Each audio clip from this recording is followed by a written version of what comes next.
Muy bien, pues vamos a estudiar la palabra de Dios. Hemos tenido un ratito de alabanza aquí en la iglesia y ahora ya estamos conectados en directo con los hermanos que se conectan y lo ven a través de Facebook. Y vamos a seguir estudiando el libro de Hechos, que seguimos en el capítulo 7. Estamos, libro de Hechos, capítulo 7, viendo el arresto de Esteban y su predicación, cuando él es juzgado ante el Sanedrín. Pues ahí está el diácono Esteban predicando la palabra ante todos aquellos que estaban acusándole. Vamos a hacer una oración para pedirle al Señor que Él nos dirija y así pues ya nos metemos en el estudio y vemos qué es lo que la palabra de Dios nos quiere decir en esta tarde. Vamos a orar. Señor, te damos las gracias un día más, una nueva oportunidad de reunirnos en tu nombre, Señor, abrir tu palabra para tratar de escuchar tu voz. Queremos pedirte que tú nos hables y para ello queremos que dirijas el estudio, que todo lo que digamos y hagamos venga de ti. Que tú, Señor, estés haciendo que tu palabra dé fruto en nuestra vida. Háblanos, estamos dispuestos a escuchar. Llévanos tú, Señor, a través de tu palabra para recibir la corrección, el consuelo, la enseñanza, todo aquello que tú quieras dar a cada uno en particular. Ayúdanos al mirar la historia, al considerar la Iglesia en el principio de los tiempos, que podamos aprender de lo bueno y de los errores, de lo malo. Estamos en tu presencia. Te doy gracias por mis hermanos que están aquí en el lugar de reuniones. Y también te agradezco, te doy gracias por los hermanos que se conectan en internet para ver este estudio. Muchas gracias, estamos en tus manos y pedimos tu dirección. Y lo hacemos en el nombre de nuestro Señor Jesucristo. Amén. Muy bien, pues como hemos dicho, abre tu Biblia en Hechos de los Apóstoles, capítulo 7. Habíamos visto los primeros versículos hasta el versículo 8, porque lo que está haciendo Esteban es una predicación de la palabra, haciendo una panorámica de la historia de Israel para tratar de ver enseñanzas que Dios quiere que los líderes espirituales que ahora están ahí, que consideren. Porque puede ser que ellos estén cometiendo los mismos errores que cometieron sus antepasados. Así que vamos a seguir leyendo. Vimos la primera parte de la predicación de Esteban, que se centró en la persona de Abraham. Ahora vamos a leer del versículo 9 al 16, porque Esteban ahora va a hablar de José. Y bueno, saludar a los hermanos que han conectado en Facebook.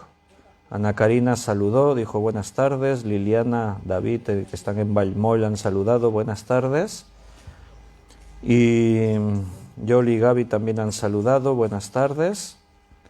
Y son los únicos mensajes que me aparecen. Vamos a leer Hechos 7, versículo 9 hasta el 16. Los patriarcas, movidos por envidia, vendieron a José para Egipto, pero Dios estaba con él, y le libró de todas sus tribulaciones, y le dio gracia y sabiduría delante de Faraón, rey de Egipto, el cual lo puso por gobernador sobre Egipto y sobre toda su casa. Vino entonces hambre en toda la tierra de Egipto y de Canaán, y grande tribulación, y nuestros padres no hallaban alimentos. Cuando oyó Jacob que había trigo en Egipto, envió a nuestros padres la primera vez, y en la segunda José se dio a conocer a sus hermanos, y fue manifestado a Faraón el linaje de José.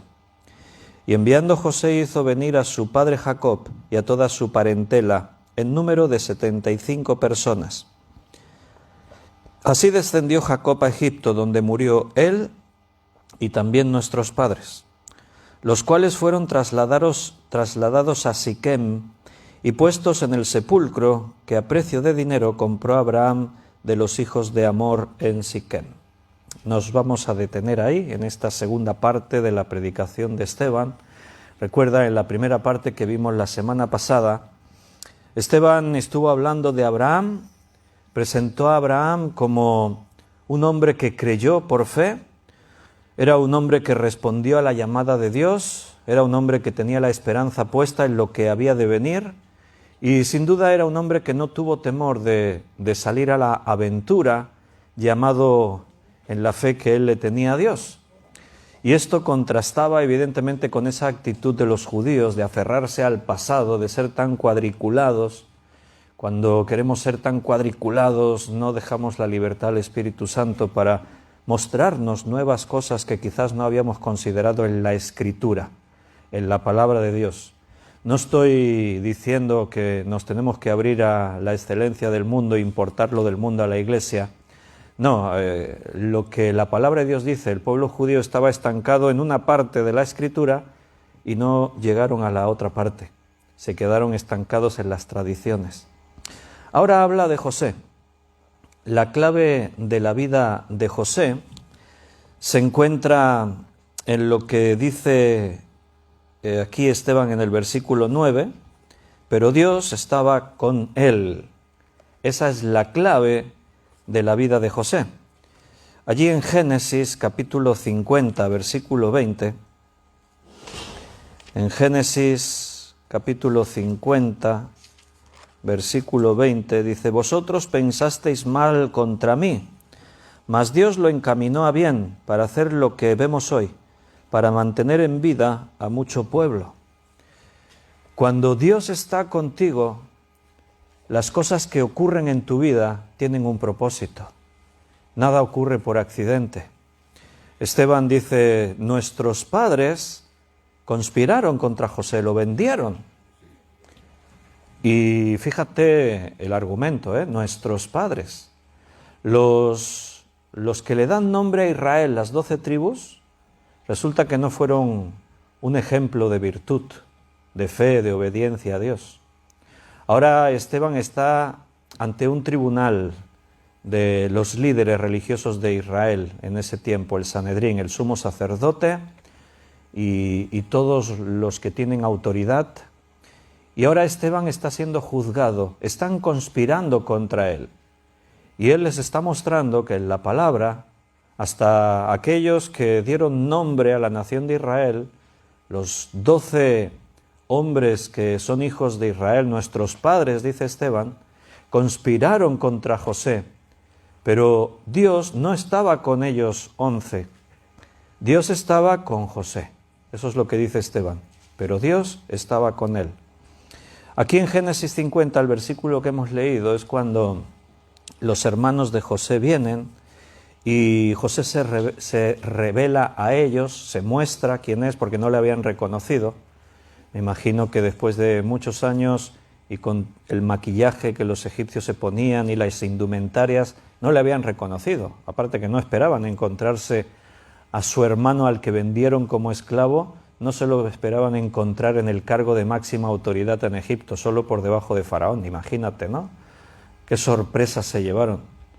Cuando José se muestra a ellos, ellos cayeron aterrorizados, porque José, ahora solamente con un gesto a sus guardias, todos ellos acabarían ejecutados. No había ninguna cosa que rechistar, no podían protestar, no podían decir nada. La venganza era obvia. Ellos estaban aterrorizados porque seguramente ellos, en el lugar de José, habrían tomado venganza. Pero José no tomó venganza. ¿Por qué?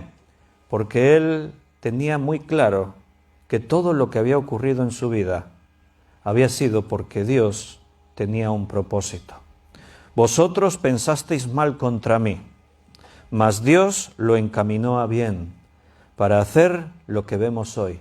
Gracias a que sus hermanos le venden como esclavo, ahora José es el segundo del imperio de Egipto.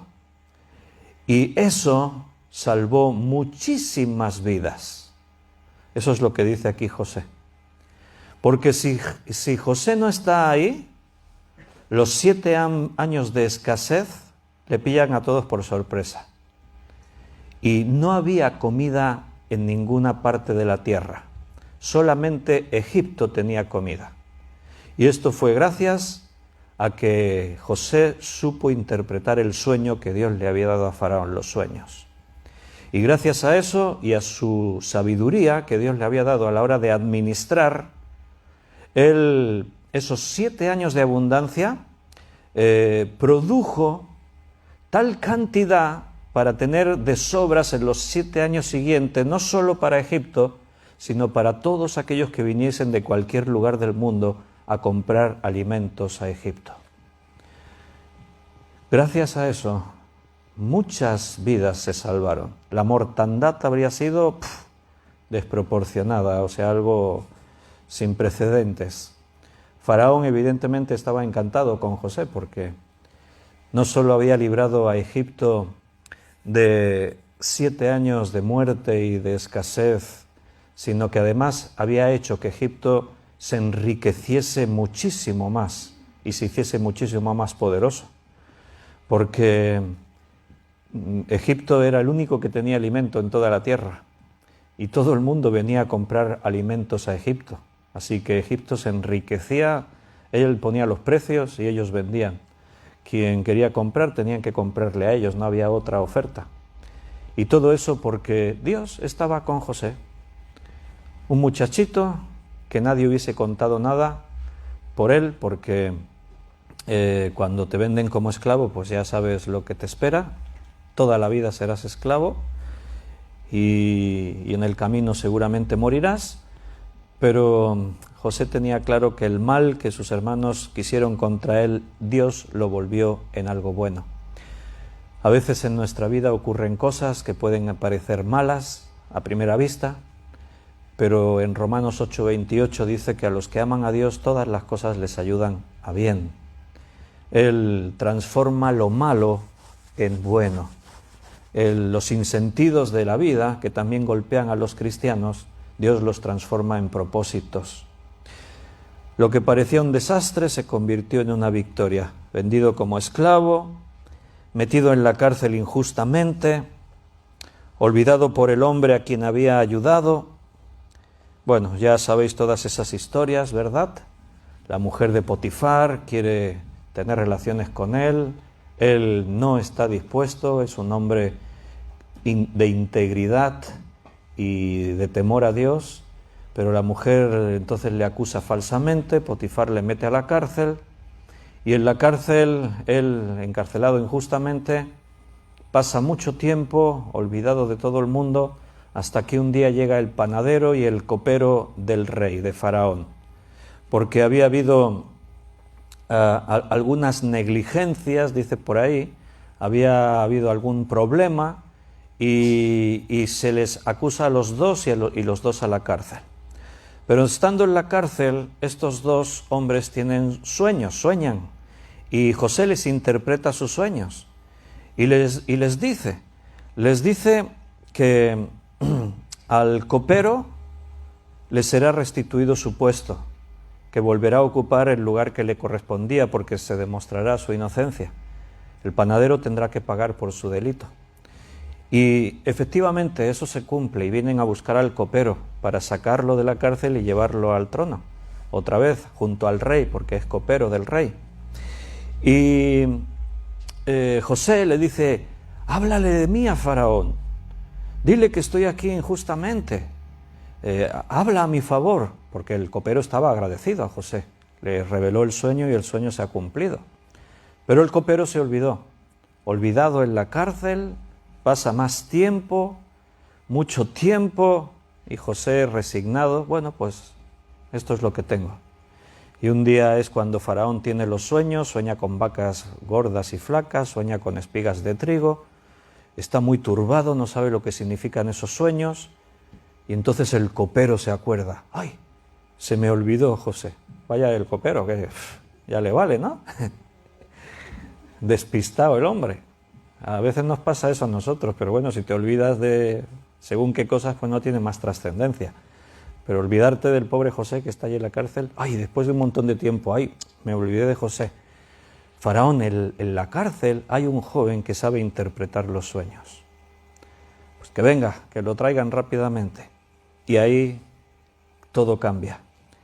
El aparente desastre se convirtió en una tremenda victoria.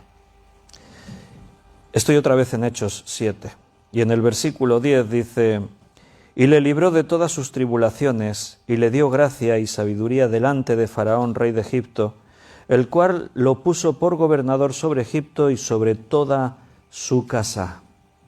Dice que José estaba lleno de gracia y de sabiduría. Y esto lo dice Esteban. ¿Te acuerdas lo que dijo Hechos ahí anteriormente sobre Esteban? Pues dijo que estaba lleno de gracia, de poder y de sabiduría. O sea que parece que no era una cosa exclusiva de José o exclusiva de algún hombre por ahí como que le tocó la lotería, sino de todos aquellos que están dispuestos a obedecer a Dios, todos aquellos que se humillan ante Dios y se someten a su palabra, aquellos que creen a Dios, el Señor los bendice. Y parece que en casi todos ellos se ven esas cualidades: gracia, poder, sabiduría. La palabra gracia aquí sí es charis, que habla pues eso de la gracia que viene de Dios, algo que Dios te da, algo que no era tuyo y que ahora tienes porque Dios te lo regaló. Y ahí en el paquete viene la salvación y viene la presencia de Dios, viene el conocimiento que Él nos da. Y la palabra sabiduría, recuerda, hablamos hace poco de ello, sabiduría es más que inteligencia. La sabiduría implica el tener conocimiento, pero sobre todo implica la capacidad para resolver conflictos, saber enfocar las situaciones. Sabiduría es esa persona que siempre te gustaría tener a tu lado cuando estás metido en un problema, y escuchar su voz pues es una palabra de sabiduría. En este caso, la gracia y la sabiduría que viene de Dios pues es ver las cosas como Dios las ve. Los judíos estaban perdidos en la contemplación de su pasado. Eran prisioneros del laberinto de la ley en la que se habían metido. Estaban inmersos en un callejón sin salida.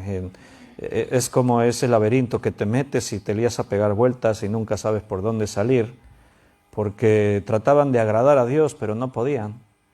Y Dios trataba con ellos, pero no le escuchaban.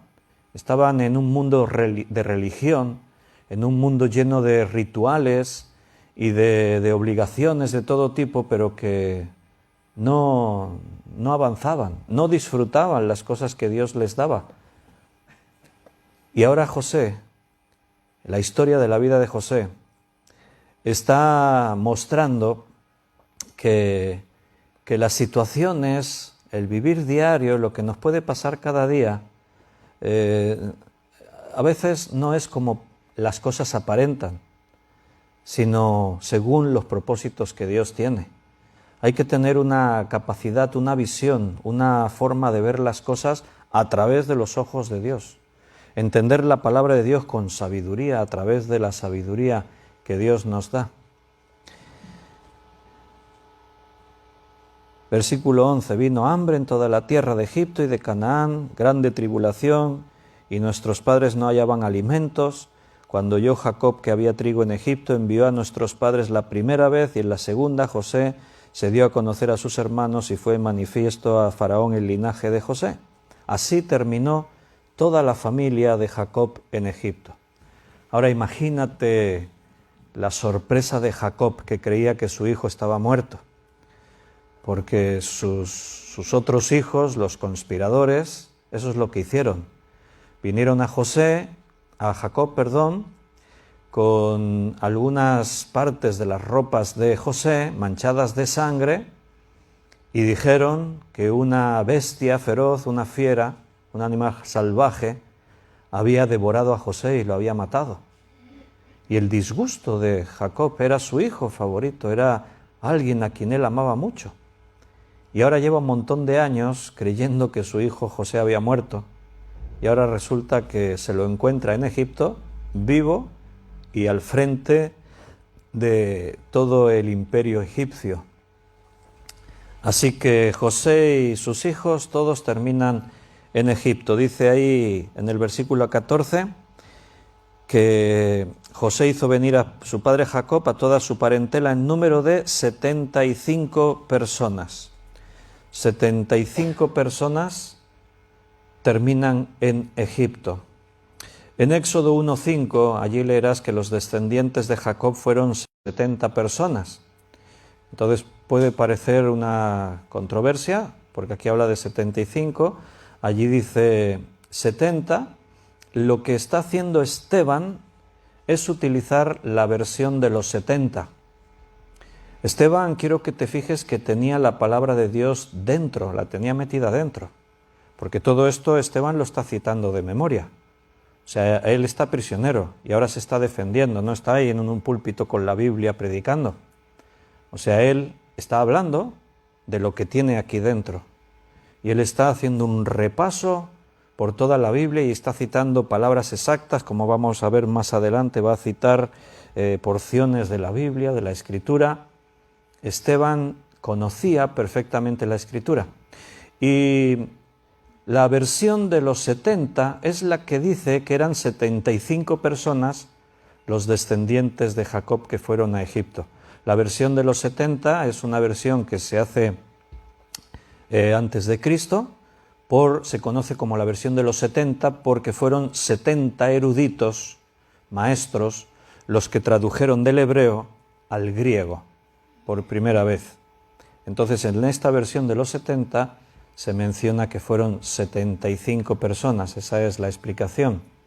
Entre unas versiones y otras puede haber la diferencia, según algunos entendidos, podría ser porque en el relato del Éxodo se menciona los descendientes de Jacob y no se cuentan los hijos de José, que José está casado con una egipcia y tiene hijos de una egipcia. Y entonces cuando aquí se menciona, se contempla toda la descendencia de José, inclusive de Jacob, inclusive los hijos de José.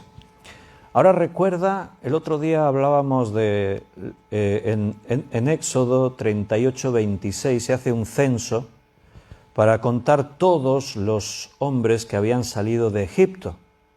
Y el censo da una cifra de 603.550 hombres, sin contar mujeres y niños. O sea, en el censo cuentan solamente los hombres de más de 20 años.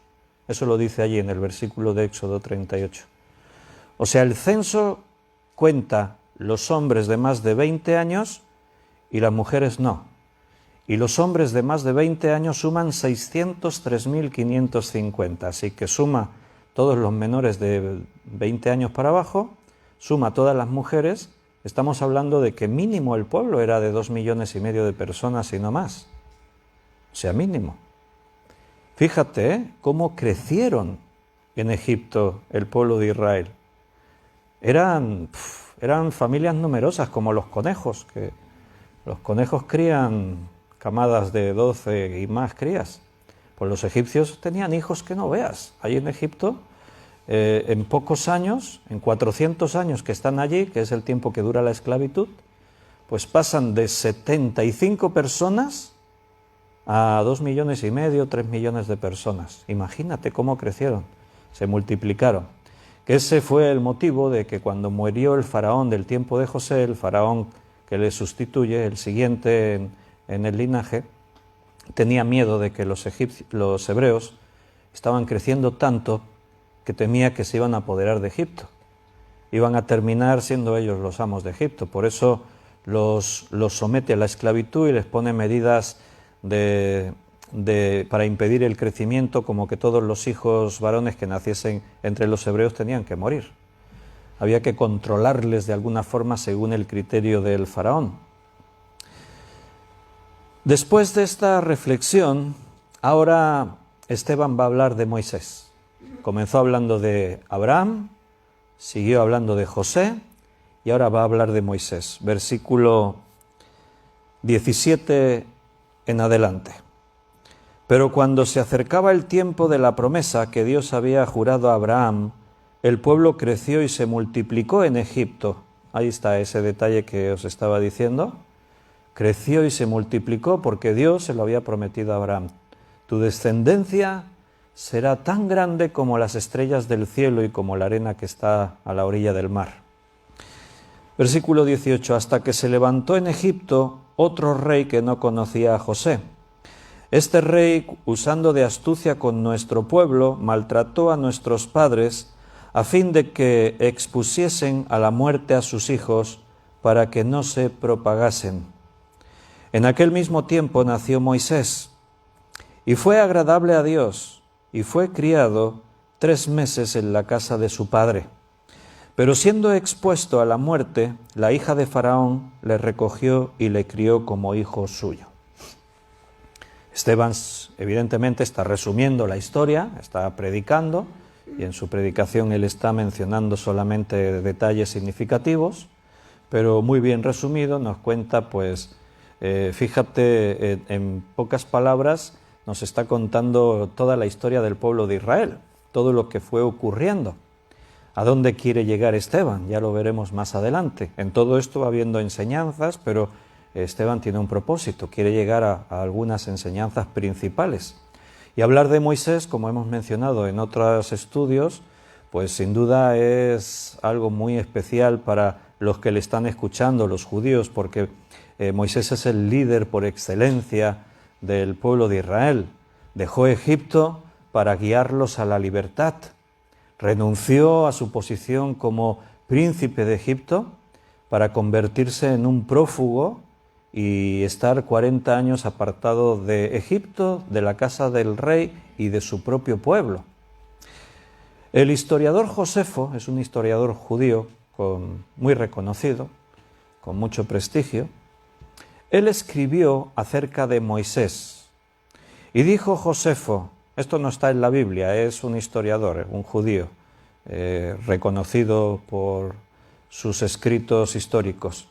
Y en algunos de los libros de Josefo, según él había recogido historias y tradiciones orales de la vida de Moisés, y él escribe esto. Era un niño muy hermoso, sobrepasaba a todos en inteligencia y estudios. La hija de Faraón llevó a Moisés ante su padre y le pidió que lo nombrara su sucesor, y Faraón accedió. Faraón se quitó la corona y se la puso a Moisés en la cabeza como jugando, después de decir, sí, de acuerdo, que él sea el rey. Pero el niño se la quitó y la tiró al suelo. Y uno de los sabios de Faraón de Egipto, que estaba cerca, le dijo a Faraón que este gesto era una profecía, una señal de que Moisés sería alguien que causaría grandes desgracias y problemas sobre Egipto y que por lo tanto debía de morir. Evidentemente Faraón no mató a Moisés, al niño Moisés, porque la hija de Faraón lo tenía como su propio hijo, era el nieto de Faraón. Pero esta es una historia, no está en la Biblia, pero la contó el historiador Josefo. Contó más historias de la vida de Moisés. También contó que se hizo famoso como general egipcio frente a campañas militares que Egipto desarrolló en tierras de África, en Etiopía y en otros lugares, y que Moisés era considerado una persona muy inteligente, sabia y muy reconocida en la tierra de Egipto. Así que muy posiblemente Moisés hubiese terminado siendo faraón en Egipto, pero como dice en Hebreos, renunció a llamarse hijo de la hija de Faraón, renunció al reino por amor a su pueblo, por su fe en Dios. Se desligó. Y eso no es fácil, porque cuando tú estás en un lugar así de posición, y más en aquellos tiempos, que o nacías ahí o no tenías nada, O sea, no era una cosa que tú dijeses, bueno, tengo grandes ideas, voy a montar una empresa, me voy a hacer rico. Si querías ser alguien poderoso, influyente y estar en una posición así, tenía que tocarte, tenías que nacer. Y Moisés no nació, pero terminó en la corte de Faraón y fue instruido en toda la sabiduría de los egipcios. Tuvo los mejores maestros, se le adiestró en el arte de la guerra, se le preparó para ser un rey. Y cuando él tenía todo eso, tenía el poder en sus manos, se podía haber convertido en lo que a los ojos de muchos era un faraón, un semidios, tener toda la autoridad, tener todas las riquezas y no escatimar ningún deseo que tuvieses. De pronto él se complica la vida poniéndose a defender a los hebreos y tiene que renunciar al reino de Egipto. ¿Por qué? ¿Para qué? La gente no entendería eso. Pero la Biblia en Hebreos exalta la fe de Moisés. Por eso Moisés era alguien especial, por la fe que tenía. Porque Dios consideró su fe y sin duda lo tomó en cuenta, contó con él.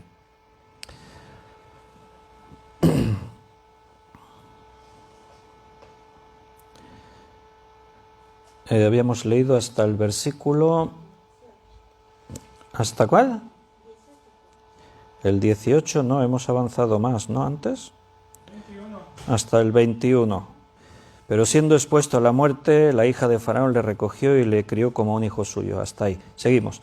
Y fue enseñado Moisés en toda la sabiduría de los egipcios y era poderoso en sus palabras y obras. Cuando hubo cumplido la edad de 40 años, le vino al corazón el visitar a sus hermanos los hijos de Israel, y al ver a uno que era maltratado lo defendió e hiriendo al egipcio vengó al oprimido. Pero él pensaba que sus hermanos comprendían que Dios le daría libertad por mano suya, mas ellos no lo habían entendido así. Y al día siguiente se presentó a uno de ellos que reñían y los ponía en paz diciendo: varones hermanos sois, ¿por qué os maltratáis el uno al otro? Entonces el que maltrataba a su prójimo le rechazó diciendo: ¿quién te ha puesto por gobernante y juez sobre nosotros? ¿Quieres tú matarme como mataste ayer al egipcio? Y al oír esta palabra Moisés huyó y vivió como extranjero en tierra de Madián, donde engendró 2 hijos. Bien, quiero que te fijes de un detalle. A veces comentamos que el motivo de huir de Faraón fue miedo a Faraón, huir de Moisés fue miedo a Faraón porque había matado a un egipcio, pero esa es una parte de por qué huyó. La otra parte es porque el pueblo le rechazó, que es el argumento que aquí está mostrando Esteban. O sea, él tiene poder, Moisés tiene poder, es un príncipe en Egipto. ¿Qué había en la cabeza de Moisés cuando intenta mediar y defender a sus hermanos hebreos? Evidentemente buscaba el reconocimiento de los hebreos. Claro, ahora piensa una cosa.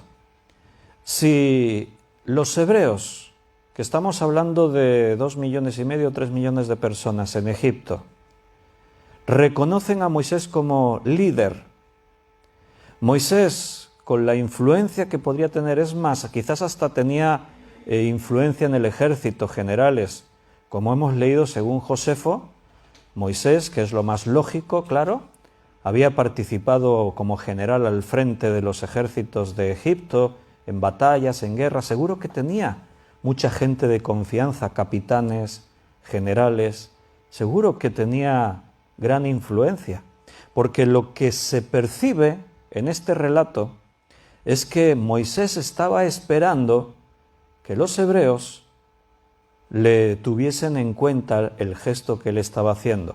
¿Quién te ha puesto sobre nosotros como gobernante? Bueno, yo soy un príncipe de Egipto. Y no cualquiera, soy hebreo. O sea, Moisés tenía liderazgo, tenía autoridad. No era un cualquiera que llegó ahí a mediar entre los 2 hebreos y lo miraron. ¿Y tú quién eres? No, sabían quién era. Lo que pasa es que le rechazaron. ¿Y tú quién eres? ¿Quién te ha puesto a ti por líder sobre nosotros los hebreos? Y por ese motivo es que Moisés se va, porque de pronto se ha quedado en tierra de nadie. Ha manifestado oposición a Faraón para favorecer a los hebreos, y resulta que los hebreos le han dado la espalda. ¿Y ahora qué le queda? ¿Le pide perdón a Faraón y se queda? Pero ¿con qué plan? Porque él es consciente que estos son mis hermanos hebreos y son esclavos. Así que dice que no le quedó más remedio que marcharse. Porque, como dice aquí Esteban, el propio pueblo de Israel le rechazó. Fíjate que la historia de Israel se caracteriza porque todo lo que venía de Dios, el pueblo lo rechazaba. Ahora el Sanedrín está ahí, rechazando a Esteban. Tendrían que reflexionar, oye, como dijo Gamaliel, a ver si esto es de Dios, si estamos yendo contra Dios. Porque no sería nuevo. La historia siempre en Israel se caracterizó por eso. Siempre nuestros antepasados, siempre se encontraron yendo contra Dios. Y ahora nos toca a nosotros, en este momento histórico, estar en el liderazgo de Israel. ¿Será que lo estamos haciendo correctamente? ¿Será que Esteban realmente es un malhechor al que hay que ejecutar? Pero no reflexionan así, no son inteligentes, no tienen sabiduría. Sin duda viven en su ignorancia, en su ceguera, promovida por sus celos, por su envidia contra los cristianos, por ver amenazada su posición de autoridad, de poder y los beneficios que sacaban de todo esto. Así que Moisés huyó y vivió como extranjero en tierra de Madián, donde engendró 2 hijos. Pasados 40 años, un mensajero se le apareció en el desierto del monte Sinaí, en la llama de fuego de una zarza. Entonces Moisés, mirando, se maravilló de la visión y acercándose para observar, vino a él la voz del Señor. Yo soy el Dios de tus padres, el Dios de Abraham, el Dios de Isaac, el Dios de Jacob. Y Moisés, temblando, no se atrevía a mirar. Y le dijo el Señor, quita el calzado de tus pies, porque el lugar en el que estás es tierra santa.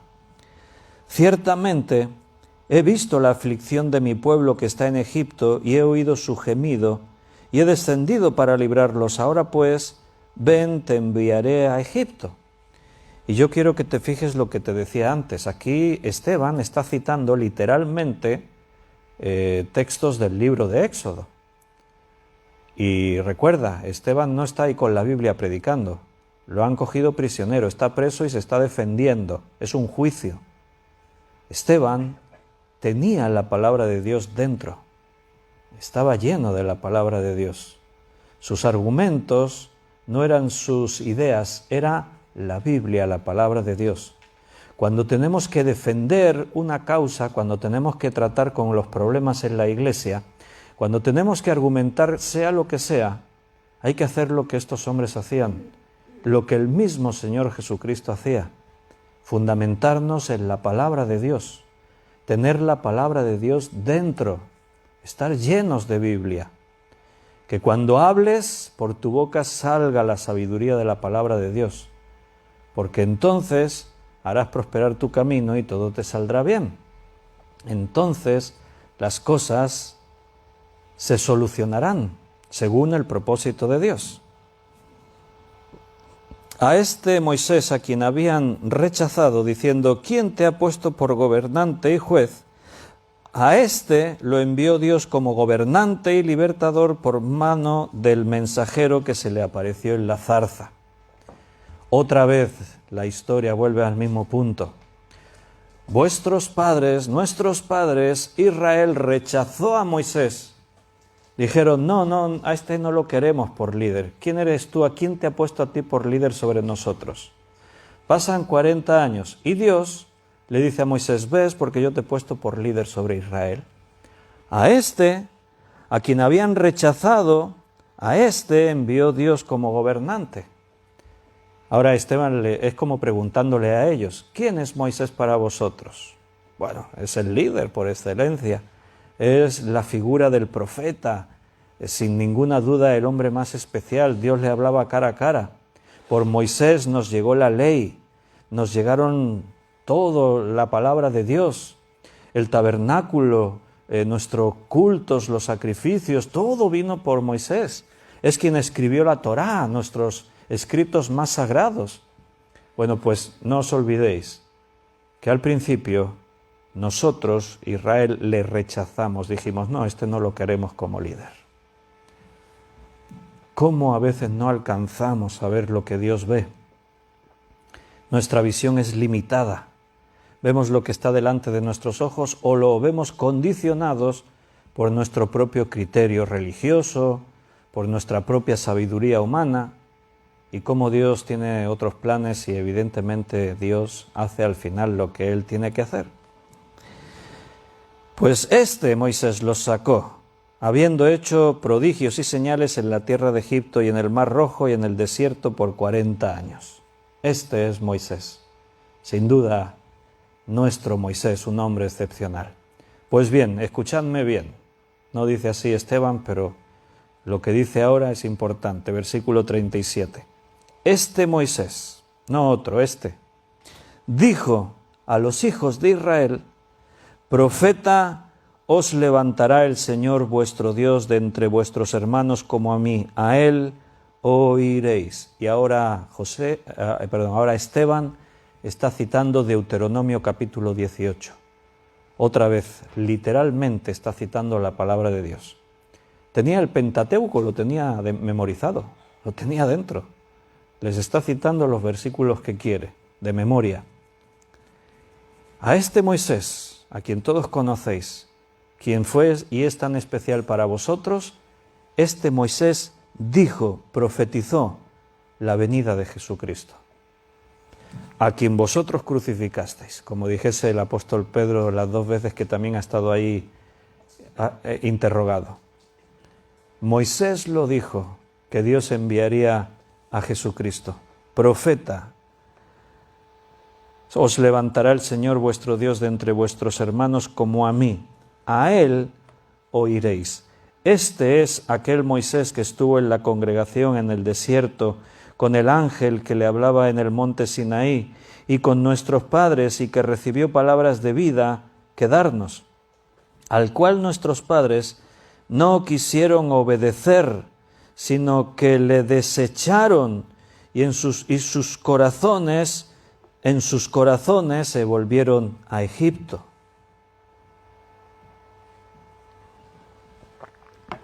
Podría parecer que no, el Israel que desechó a Moisés fue el Israel de la esclavitud de Egipto, pero cuando a los 40 años Moisés vuelve y los libera, ¿y de qué manera? Con el poder, con las plagas, con el cruce del Mar Rojo, los lleva en victoria a las puertas de la tierra prometida para entrar a poseer la tierra. ¿Y qué hizo Israel? Rechazó a Moisés como su líder. No, nosotros no queremos entrar. Más nos valía no haber salido de Egipto. Para esto Moisés nos ha sacado de Egipto, para que muramos en este desierto. A Canaán no podemos entrar, es una tierra que devora a sus moradores. Y Moisés insistiendo, pero hemos llegado hasta aquí en el poder de Dios. Dios ha dicho que nos da esta tierra. Ahora Esteban les recuerda otra vez a los líderes de Israel que nuestros padres, los líderes de Israel, rechazaron a Moisés, a quien vosotros ahora casi que idolatráis. Bueno, ¿os dais cuenta de que a veces lo que vemos y lo que tenemos tan claro en el momento puede ser que no venga de Dios? Es como decirles, ¿no estaréis cometiendo otra vez un error al rechazar a Jesucristo? Igual que vuestros padres rechazaron a Moisés, ahora vosotros estáis rechazando a aquel del cual Moisés habló, profetizó que vendría. Interesante que cuando utiliza ahí la palabra congregación, Esteban en este versículo 38, usa la palabra eclesia. Aquí dice, Este es aquel Moisés que estuvo en la congregación en el desierto. La palabra griega es eklesia, que significa llamados, los llamados, y con la idea de llamados fuera. Así nos identificamos nosotros ahora con esa palabra eklesia. Cristo dijo, yo edificaré mi iglesia, mi congregación, los llamados. A pesar de lo que Moisés era, el pueblo lo rechazó. Y durante los 40 años que se quedan en el desierto, Moisés es aquel con quien Dios habla, es el que guía a Israel para suplir las necesidades. No mueren de hambre porque tienen el maná, no mueren de sed porque tienen el agua que sale de la roca. En diferentes guerras con enemigos que surgen por el desierto siempre van a tener la victoria. Cuando aparecen problemas como las serpientes ardientes, la fe en el Señor les vuelve a solucionar el problema. O sea, Moisés es el líder que les lleva, aún en su rebelión, les lleva a la protección de Dios. Pero a pesar de eso, el pueblo durante 40 años en el desierto siempre estuvo rechazando a Moisés, siempre volvió a rechazarle. Este es aquel Moisés que estuvo en la congregación en el desierto con el ángel que le hablaba en el monte Sinaí con nuestros padres y que recibió palabras de vida que darnos, al cual nuestros padres no quisieron obedecer, sino que le desecharon y en sus corazones se volvieron a Egipto. Tremenda la historia del pueblo de Israel. Y bueno, y sigue todavía en el argumento de cuando se hicieron sus dioses, ¿no? Dice, cuando dijeron a Aarón, haznos dioses que vayan delante de nosotros, porque a este Moisés que nos sacó de la tierra de Egipto, no sabemos qué le haya acontecido. Hacía 40 días que Moisés estaba en el Sinaí. Y como se tarda en volver, bueno, pues vamos a hacernos otros dioses. Aarón, lo pusieron por líder a Aarón. Ya que Moisés no vendrá, tú ocupa el lugar, pero haz lo que nosotros queremos. Haznos dioses que vayan delante de nosotros. Entonces, dice versículo 41, hicieron un becerro, fundieron el oro que tenían, que habían sacado de Egipto, hicieron un becerro y dijeron, este es nuestro Dios. Hicieron un becerro y ofrecieron sacrificio al ídolo, y en las obras de sus manos se regocijaron. Parece increíble esta historia. ¿Cómo puede ser que el pueblo de Israel hiciesen esto, se comportasen de esta manera, con las evidencias del poder de Dios? Bueno, no te sorprendas cuando hay personas que toman reacciones, actitudes o decisiones que no te esperabas. No te sorprendas, porque la historia no sería la primera vez, no sería nueva. El pueblo de Dios, escogido de entre todas las naciones, siempre mostró esa actitud. Lo más natural era dejarse llevar por la misma situación. Dios lo estaba haciendo todo, pero no, ellos estaban empeñados en darle la espalda a Dios. Tenían su criterio, se volvieron a Egipto, llevaban Egipto dentro, habían estado 400 años viviendo en Egipto, y sacar todo eso era algo que costaba mucho. Así que en lugar de darle la oportunidad a Dios de que transforme sus vidas y lo cambie todo, se empeñan en vivir en el pasado, se empeñan en volver otra vez a la esclavitud, a los ídolos en lugar de al Dios vivo. Ahora los líderes de Israel siguen empeñados en quedarse en el pasado y no reconocer a Jesucristo como el Mesías que estaba prometido y que ya había venido. En este versículo 39, fíjate que menciona las tres cosas que estamos refiriendo. No quisieron obedecer, una, le desecharon, dos, y se volvieron a Egipto en sus corazones. Físicamente no, porque no podían, pero en sus corazones vivían en Egipto. Se acordaban de la comida que allí comían, se acordaban de sus casitas, eran esclavos, pasaban el día trabajando, sus hijos morían, pero se empeñaron en vivir otra vez en Egipto en las miserias que tenían, en lugar de entrar a la promesa, al reposo, como dice en Hebreos, el reposo que Dios había preparado para ellos. Se hicieron dioses, le dieron la espalda al Dios que los había librado de la esclavitud y se hicieron dioses. Imagínate un becerro de oro y dijeron, este es nuestro Dios, y encima dicen, este es nuestro Dios que nos libró de la tierra de Egipto. Así dice allí en Éxodo. Este es nuestro Dios, el becerro que nos libró de Egipto. Vaya. ¿Y tú en el lugar de Dios qué hubieses hecho? Pues mandas fuego del cielo y que los consuma todos, porque hay que tener moral para hacer lo que el pueblo está haciendo. Pero Dios es infinito en paciencia, en misericordia. Y Dios sigue tratando con su pueblo. Dios sigue tratando con nosotros todos los días, a pesar de nuestras negligencias, de nuestras torpezas, de nuestros fallos, nuestros pecados. Versículo 42. Y Dios se apartó y los entregó a que rindiesen culto al ejército del cielo, como está escrito en el libro de los profetas. ¿Acaso me ofrecisteis víctimas y sacrificios en el desierto por 40 años, casa de Israel? Dice, Dios se apartó, Dios les permite, Dios nos deja en nuestra libertad que tomemos las decisiones que queremos tomar. Dice que rendían culto al ejército del cielo. Bueno, esto seguramente pues te sonará, ¿no? Culto a las estrellas, astrología. En ese tiempo había una especie de culto a las deidades que estaban asociadas con las estrellas y los planetas. Y Israel pues se volvió a eso también, a adorar estrellas, planetas, los dioses que se les atribuían a esos astros en los cielos. Si quieres podemos mirar allí en Éxodo capítulo 32, versículo 4. Éxodo 32, 4.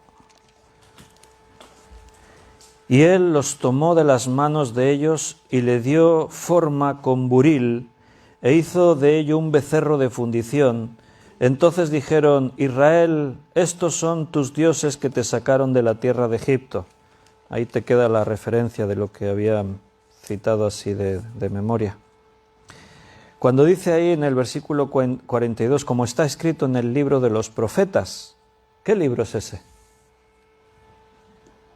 ¿Cuál es el libro de los profetas que cita Esteban?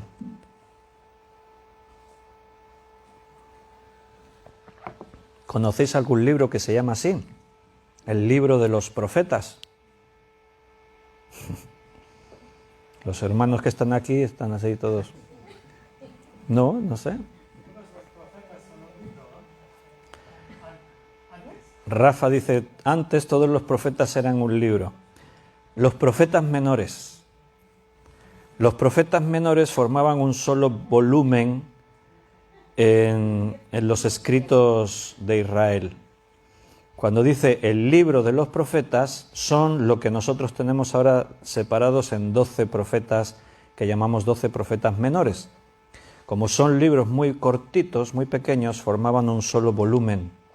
Exactamente, Esteban está citando al profeta Amós. Lo que dice ahí es lo que dijo Amós. Lo cita en el 42 y 43. ¿Acaso me ofrecisteis víctimas y sacrificios en el desierto por 40 años, casa de Israel? Antes bien llevasteis el tabernáculo de Moloc y la estrella de vuestro dios Renfán, figuras que os hicisteis para adorarlas. Os transportaré pues más allá de Babilonia. Está citando al profeta Amós, que en el antiguo Israel formaba parte del libro de los profetas, los 12 profetas menores. Y aquí pues aparece, se menciona al becerro, se menciona a Moloc, se menciona a Renfán, que eran deidades, ídolos, que tenían que ver con las estrellas, como dice ahí, culto a dioses paganos, astrología, ciencias así ocultas, de adivinaciones, de todo lo que tenía que ver con, bueno, Satanás está detrás de todo eso.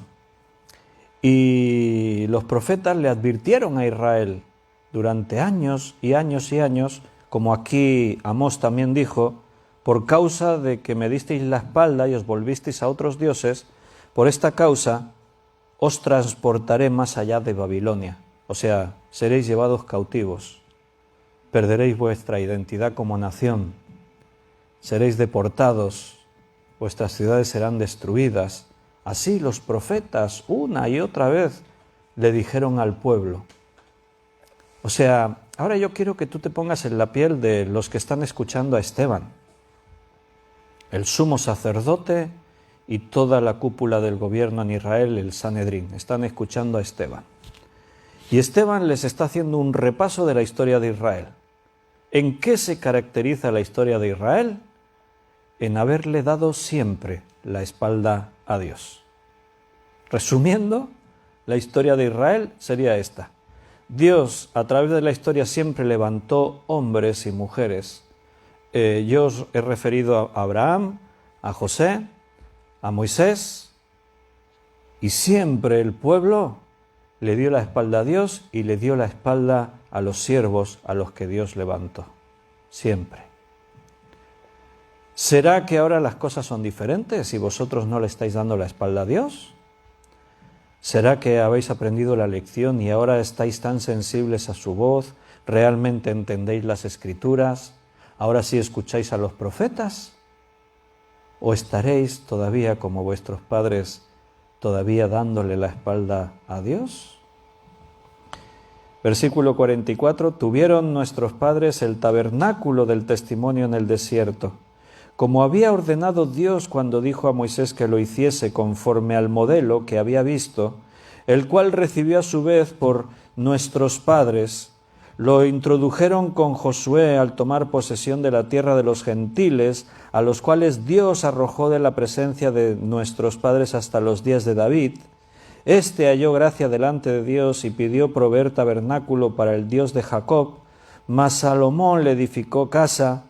Si bien el Altísimo no habita en templos hechos de mano, como dice el profeta, el cielo es mi trono, y ahora cita Isaías 66, el cielo es mi trono y la tierra el estrado de mis pies. ¿Qué casa me edificaréis? Dice el Señor. ¿O cuál es el lugar de mi reposo? ¿No hizo mi mano todas estas cosas?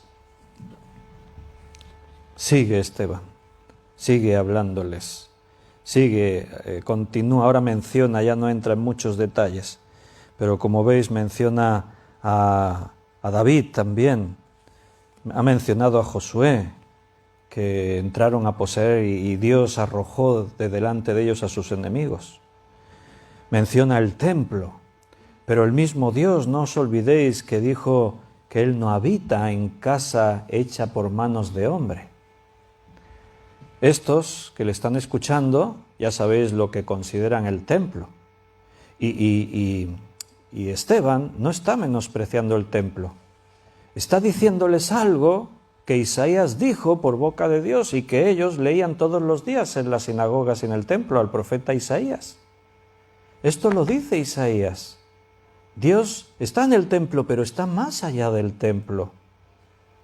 Dios no habita solamente en casas hechas por manos de hombre. Y fíjate lo que le dice en el versículo 51. Duros de cerviz e incircuncisos de corazón. Está citando a Isaías, todavía 63:10. Duros de cerviz e incircuncisos de corazón y de oídos.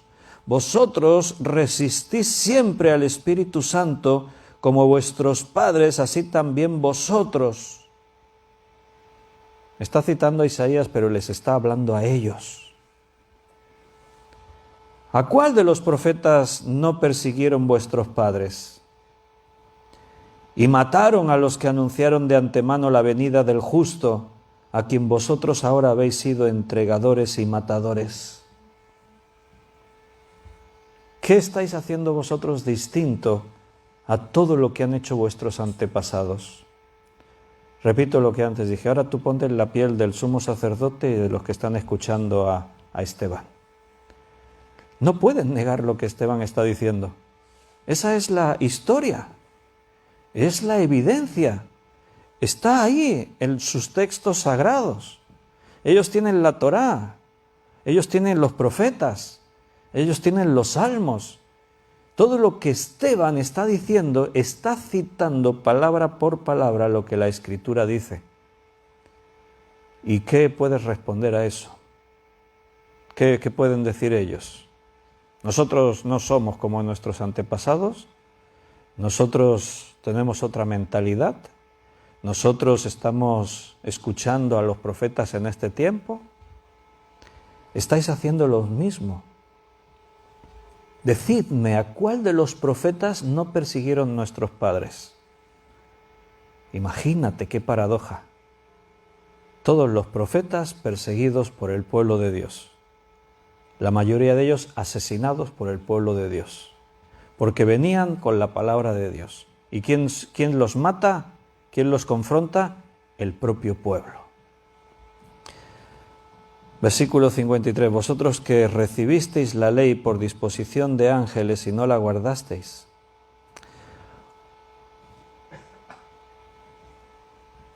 Este es el discurso de Esteban. Lo que viene a continuación ya es la conclusión, la sentencia, la reacción de los líderes ante la predicación de Esteban. Parece que no les gustó lo que habían escuchado. Las verdades ofenden muchas veces. Oyendo estas cosas se enfurecían en sus corazones y crujían los dientes contra él. Mira, cuando una persona te habla y te dice mentiras, normalmente tú no reaccionas como reaccionaron estos. Si lo que Esteban está diciendo son todo una sarta de mentiras, si lo que él está argumentando no tiene ningún fundamento, simplemente estarían mirando a un pobre loco y estarían pensando, este tipo está como una cabra, está loco. Pero la verdad duele.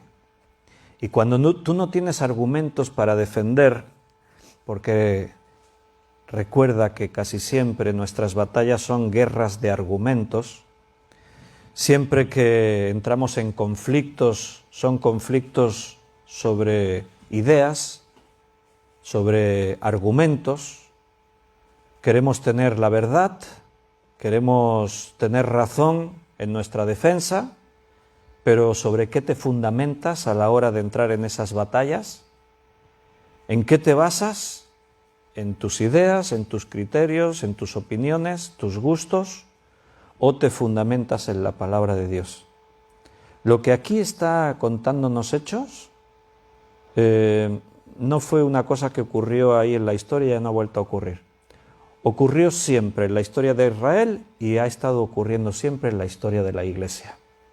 Siempre estamos en este momento, en el que hay algunos que están en el poder y quieren tener toda la razón, y manipulan y hacen y deshacen.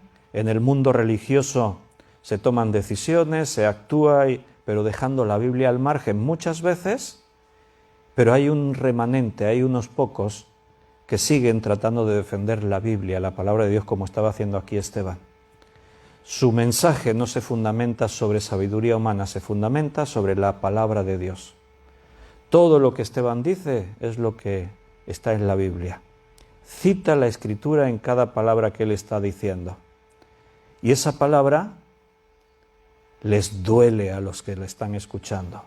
Esa reacción, oyendo estas cosas, se enfurecían en sus corazones y crujían los dientes contra él. La pregunta es esta: ¿qué es lo que Esteban había dicho para que estuviesen ahí con los dientes tan apretados que hasta les crujían de rabia, de odio? ¿Qué es lo que Esteban había dicho para provocar esa reacción? Había citado las Escrituras que estos usaban todos los días. Cuando yo desde el púlpito predico la palabra, yo o cualquier otro, hablo así en primera persona porque es lo que hacemos ahora, cuando yo predico la palabra de Dios y lo que yo digo es Biblia, porque si yo lanzo acusaciones o te menosprecio o hablo con ideas humanas, si eso te ofende, pues me lo tienes que reclamar, porque el púlpito no es un lugar para argumentar y para hacer daño. Pero si yo te estoy leyendo la Biblia, si yo te estoy diciendo la palabra de Dios dice aquí esto, si yo te cito la Escritura y digo mira lo que el Señor dijo, el Espíritu Santo nos lleva y nos enseña esto y tal, y eso te duele y te confronta y te sientes atacado, entonces solamente tienes dos opciones: o humillarte ante tu Dios y preguntarle, Señor, ¿en qué estoy fallando? Me has dicho, me has hablado, ¿cómo puedo mejorar? Perdóname. Solo tienes esa opción, arrepentirte y cambiar y estar dispuesto a que la palabra de Dios dé fruto en tu vida, o puedes hacer como estos. Puedes rebelarte contra la palabra de Dios, no contra el predicador. Repito, si el que está predicando te está hablando la Biblia y la Biblia te ofende, tienes un problema. Y esta historia no es nueva, es lo que ha venido pasando a través de los tiempos. Así que no te extrañe que yo pueda estar también en esa posición. Porque si les pasó a todos estos, ¿por qué no va a pasar hoy en día en la Iglesia? El problema del corazón humano es que estos ni por un momento están escuchando a Esteban y están siendo objetivos y están escuchando, sí, pero lo que Esteban dice es verdad, esto está en la Biblia. Nos ha citado Génesis, nos ha citado Éxodo, ha citado porciones del Deuteronomio, nos ha citado a los profetas Isaías, Amós, todo lo que nos ha dicho ha sido Biblia. ¿De verdad no tienen la capacidad de reflexionar y decir, bueno, es verdad, eso dice la Escritura? No, crujían los dientes de rabia y de odio contra Esteban.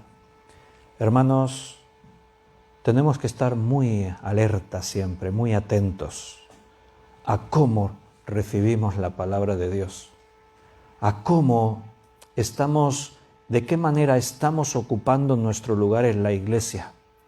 Tenemos que ser temerosos y prudentes para vivir en esa humildad que nos reclama la Biblia, esa sencillez de la que el mismo Jesús nos dio ejemplo, para que nunca, realmente nunca nos encontremos yendo contra Dios.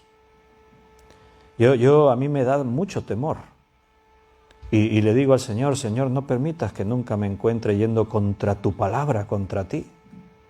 Porque soy consciente que si lo han hecho millones antes que yo, podríamos fallar en eso.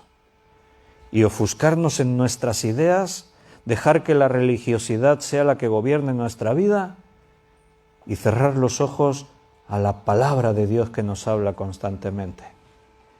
A mí no me extraña, porque a mí me han acusado personas de que tú lo arreglas todo con la Biblia. A mí me lo han dicho así, directamente. Es que tú lo arreglas todo con la Biblia. Me lo han dicho así como un reproche. Y yo he sentido tristeza y alegría a la vez. Tristeza porque alguien me diga eso siendo cristiano. Y alegría por decir, bueno, si me acusan de eso, estoy tranquilo. Si me acusan de que yo siempre uso la Biblia y lo soluciono todo con la Biblia, pues yo duermo más tranquilo por las noches. Porque digo, vale, si eso es de lo que me acusan, mientras no me acusen de otras cosas, siempre que me acusen de eso yo estaré tranquilo y agradecido a Dios. Seamos temerosos, hermanos, prudentes.